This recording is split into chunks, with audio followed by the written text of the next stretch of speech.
So you would think that hazing doesn't happen anymore. Organizations founded on being exclusionary can never be inclusive.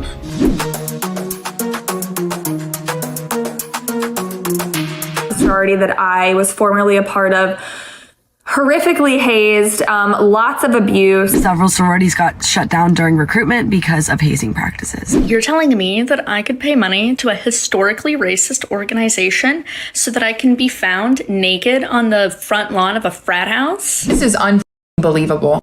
At my school, my friend rushed a sorority in one of their hazing things where they had to strip down naked. This is a common thing.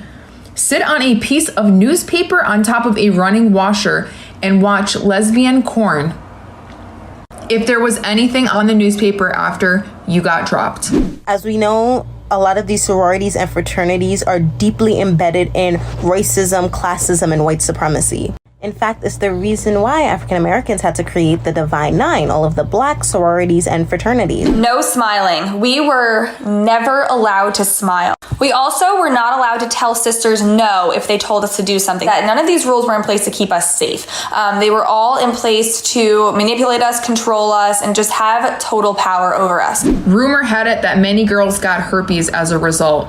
Another one forced girls so drunk, so much alcohol that a handful got alcohol poisoning, had to be sent to the hospital. So choose between either doing hard drugs or hooking up with somebody that you don't even know. And the incidence of sexual assault is insane in Greek life. One time in chapter, we did an activity where you had to stand if either you or someone you knew had ever been sexually assaulted.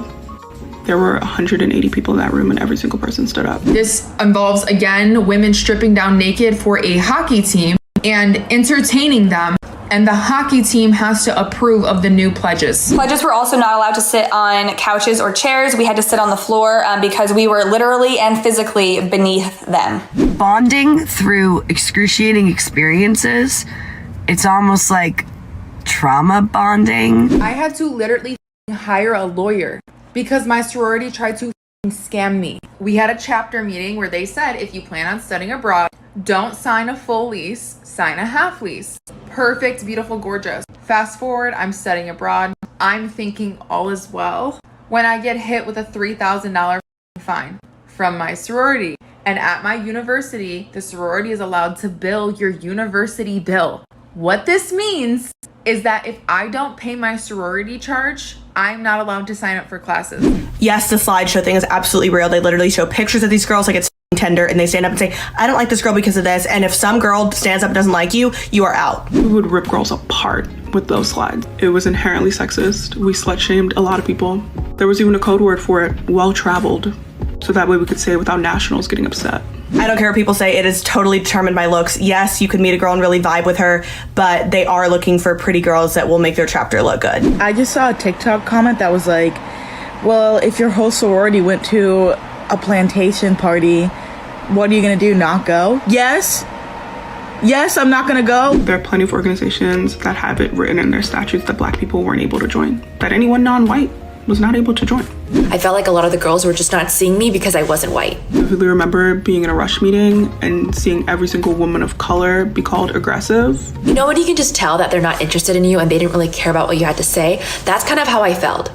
So I guess my question is, why choose a white one? For me, I would feel extremely unsafe, especially if I was living in the sorority house. We hear horror stories all the time about black girls being racially attacked by their white roommates and so on. I felt like I was trying to prove my whiteness to them versus some girl who's from the middle of nowhere. They had no problem giving their time of day. I used to live in the house, which is decorated with all of the composites since its founding. And in the almost 30 years, there has not been a single member of color at all. Greek life is inherently classist because it costs so much money to be a part of it. Dues are expensive.